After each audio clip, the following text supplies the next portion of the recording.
it's the same development, I would include it still, maybe with the caveat of, you know, if there's like the DNR NHIS typically expires after a year, so, you know, maybe 2 years ago there was nothing found, and, you know, you can talk to your client about, if there was nothing there 2 years ago, probably not a huge deal. If there was something there 2 years ago, you might want to get it updated.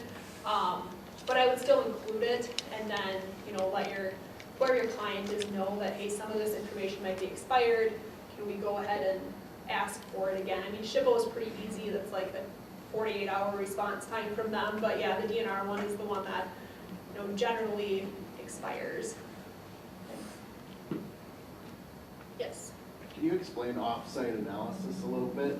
When it's required, parameters? Sure. So off-site analysis is required when you need a standard individual permit from the Corps of Engineers. So that's the big one.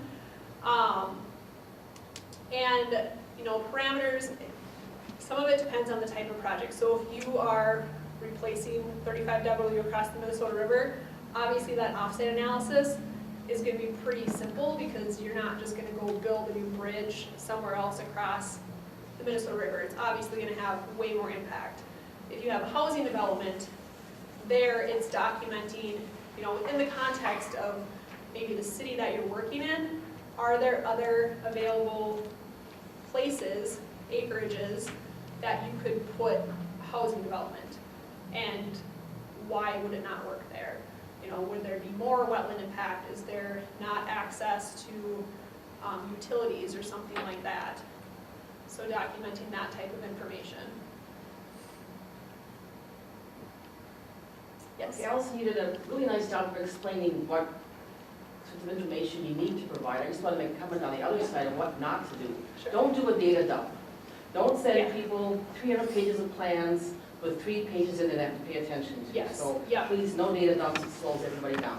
Yeah, I guess I didn't point, I just talked about deleting unnecessary stuff out of the application, but also deleting unnecessary stuff out of the plans themselves. So nobody needs to look through 14 pages of details that aren't, you know, that aren't relevant. So yeah, just picking out the portions of that plan that are relevant, or ideally, if you have engineers that are willing to, having them put together specific plan sheets just for you that are just the wetland impacts and just the cross sections is probably the easiest way to go so that you're not digging through plans yourself.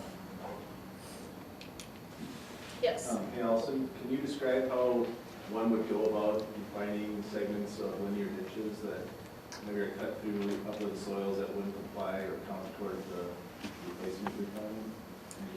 Typically like reviewing soil surveys and Sure. so forth.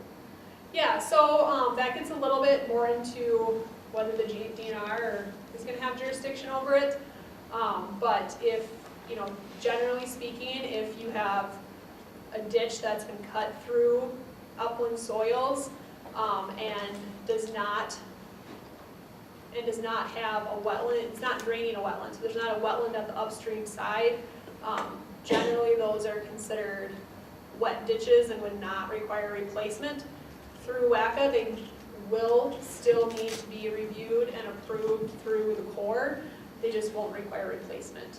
If it's a wet ditch that it's, you know, connecting to wetlands, or it has a wetland on the upstream side, those may not be considered wet ditches. But again, yeah, that's more of a Corps of Engineers jurisdictional determination question, and I don't like to try guess what they're going to say. So, and then there was another question. Yeah, when did you start actually implementing the cut versus fill? I first observed it through MnDOT. Yeah. I understand, like, from their perspective, from an inventory type of thing, but from a permit standpoint, it's just a permanent impact. Yeah. Yeah. When did we start doing that? I think it started, well, in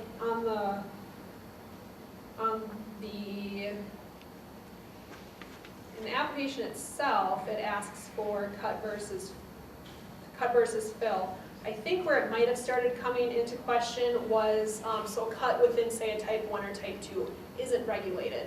So we were trying to split out that portion of it so that our client wasn't having to pay or Bowser wasn't having to replace for that amount. I think that's where it came from mostly, is maybe when Bowser started running short on credits, they used to just say like, oh yeah, that's fine, we'll replace for it. And then they started running short and they're like, oh, we really don't have to replace for that, you know, 1/5 of an acre of impact, so let's not include it in there. So yeah, I think that's mostly where that level of detail started coming from. You're right, it all, generally speaking, it's all an impact, at least to the core. But if you really get down to like the nitty-gritty of types of impact and what is required or what's regulated, sometimes that cut can be pulled out of there and can save your client some amount of money at least. Right, I guess I wasn't aware of that cut threshold with type 1s and 2s. Now that'd be something where I don't like to see that happening if you're in a type 2 wet ditch scenario. But I mean, are you still going to be, you still wouldn't have to impact, you're saying if you were actually impacting a type 2 basin with a cut? So, so if you're not going to be utilizing, I'm trying to think how to explain this. Yeah, a lot of it would probably come if you, I mean, I think where it started was road projects again, and so they were Right. cutting ditches. Yeah. And so they were cutting out of like a type 1 or a type 2 wetland to create this ditch. Right, you're kind of So- self-mitigating that way back then. Right, so you're Yeah. kind of mitigating it itself, and so again, it was probably more of an avenue to keep Bowser from having to replace for extra Right. area. I just want to make sure that it wasn't, yeah, you're not going to a type 2 basin and cutting and saying you're not mitigating for that. Right, yeah, I mean, it's like cut within type 1, 2, 6, and 7 just aren't regulated by WACA, just by rule they're not. Okay. So it's not maybe so much a part of whether or not it's being mitigated, it's just not regulated. Okay. Watershed districts might still regulate it. And the so Corps is going to still get the jobs. Corps is for still sure. going to probably regulate it, but as far as replacement needs, it's not always necessary. Okay, thank you, good to know. Yes? This, the one thing that I run into too is aquaculture exemption. And I don't know whether anyone has any experience with it, but when you have fish, you generally need 15 feet deep of water for oxygen in the winter. And, you know, there's things that you can do to maybe dig out a wildlife pond and then connect it in the upland, you know, to a 16-foot area or something of that nature. But, you know, it just seems like, you know, it's kind of interesting right now because the Corps doesn't really have much of a permitting process for it, and WACA requires a permit from the Corps formally.